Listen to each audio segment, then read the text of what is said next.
सुप्रभात।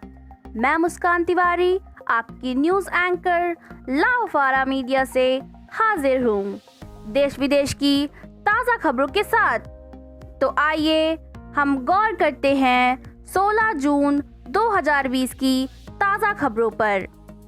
भारत की कड़ी फटकार के बाद पाकिस्तान ने इस्लामाबाद में भारतीय अधिकारियों को छोड़ा। इस्लामाबाद में भारतीय उच्चायोग के 2 अधिकारियों को गिरफ्तार किए जाने पर भारत के सख्त रुख ने असर दिखाया है। पाकिस्तान ने अब इन दोनों अधिकारियों को सकुशल रिहा कर दिया है। भारत सरकार ने इस मामले को गंभीरता से लेते हुए नई दिल्ली स्थित पाकिस्तानी उच्चायोग के डिप्लोमेट को तलब कर तगड़ी फटकार लगाई थी। भारत ने पाकिस्तान से 2 टूक कहा था कि इस्लामाबाद में भारतीय अधिकारियों की सुरक्षा की जिम्मेदारी उसकी है और ऐसी हरकतें कतई सहन नहीं की जाएंगी। पिछले 24 घंटे में तीसरी बार भूकंप से दहला गुजरात। दहशत में घरों से बाहर निकले लोग। गुजरात के कच्छ में सोमवार शाम एक बार फिर भूकंप के झटके महसूस किए गए हैं। कच्छ में 24 घंटे के अंदर यह तीसरा भूकंप है। रविवार रात 8:15 बजे से सोमवार दोपहर तक यह भूकंप के 13 झटके दर्ज किए गए हैं। वहीं इसके बाद सोमवार दोपहर 12:59 पर भूकंप का झटका महसूस किया गया था। इसी के साथ हम आगे बढ़ते हैं कोरोना वायरस की लेटेस्ट खबरों की तरफ। कोरोना वायरस के प्रसार के कारण स्कूल भले देर से खुलेंगे, लेकिन जुलाई से पढ़ाई होगी शुरू। जाने कैसे। कोरोना के बढ़ते संक्रमण को देखते हुए स्कूलों के खुलने को लेकर अभी भले ही संशय बना हुआ है, लेकिन सरकार ऑनलाइन पढ़ाई को फिलहाल समय पर शुरू करने की तैयारी में है।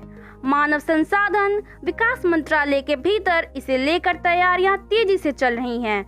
एनसीईआरटी और केवीएस को अध्ययन सामग्री जल्द तैयार करने को कह दिया गया है। लक्ष्य है कि जून अंत तक शुरू हो सकते हैं 12 नए स्कूली चैनल। तेज हुई तैयारी। इसी के साथ हम आगे बढ़ते हैं मॉनसून की खबर की तरफ। देश के इन राज्यों में पहुंचा मॉनसून। भारी बारिश की चेतावनी। दक्षिण पश्चिमी मॉनसून सोमवार को गुजरात में दस्तक देने के साथ ही मध्य प्रदेश, छत्तीसगढ़, झारखंड, बिहार के साथ पूर्वी उत्तर प्रदेश के भी कुछ हिस्सों में पहुंच गया। वहीं उत्तर भारत के कई हिस्सों में मौसम गर्म और उमस भरा बना रहा। अगले 48 घंटों में इसके कारण के लिए गुजरात में कुछ हिस्सों में भारी वर्षा का अनुमान। मौसम वैज्ञानिक पीके जनामनी ने बताया कि कृषि के लिए यह अच्छा संकेत है। हवाई के नए इंटेलिजेंट वर्चुअल एजेंट सीलिया को एंट्री। एलेक्सा और गूगल असिस्टेंट से होगी टक्कर। हवाई ने भारत में अपने नए इंटेलिजेंट वर्चुअल एजेंट सीलिया को भारत में पेश कर दिया है, जहां भारत में इसका मुकाबला पहले से मौजूद एलेक्सा और गूगल असिस्टेंट से होगा। यह एलेक्सा की तरह ही काम करेगा।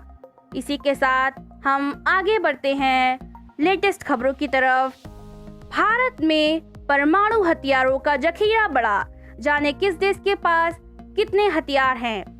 भारत के परमाणु हथियारों के जखीरे में पिछले साल 10 और हथियार जुड़े हैं।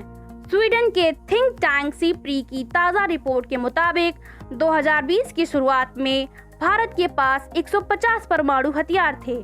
2019 की शुरुआत में यह संख्या 130 से 140 बताई गई थी। वहीं रिपोर्ट के मुताबिक पाकिस्तान के पास भारत से ज़्यादा हथियार हैं। दुनिया के कुल 9 देश अमेरिका, रूस, चीन, France, Britain, Bharat, Pakistan, Israel और उत्तर कोरिया परमाणु शक्ति संपन्न हैं। इनके कुल परमाणु हथियारों की संख्या 13,400 है। इसी के साथ हम आगे नई खबरों की तरफ बढ़ते हैं। जहरीले पदार्थ से बने सैनिटाइजर की आपूर्ति करने वाले गिरोह के बारे में सीबीआई ने जारी किया अलर्ट। सीबीआई ने सभी राज्यों और केंद्र शासित प्रदेशों की पुलिस को बेहद जहरीले पदार्थ से बने सैनिटाइजर की आपूर्ति करने वाले गिरोह के बारे में अलर्ट जारी किया है। जानकारी के अनुसार यह गिरोह मेथनॉल से सैनिटाइजर बना रहा है जो कि जहरीला होता है। इसी के साथ मैं मुस्कान तिवारी आपकी न्यूज़ एंकर रोज नई ताज़ा खबरों के साथ प्रस्तुत रहूंगी। मैं मुस्कान तिवारी आपकी न्यूज़ एंकर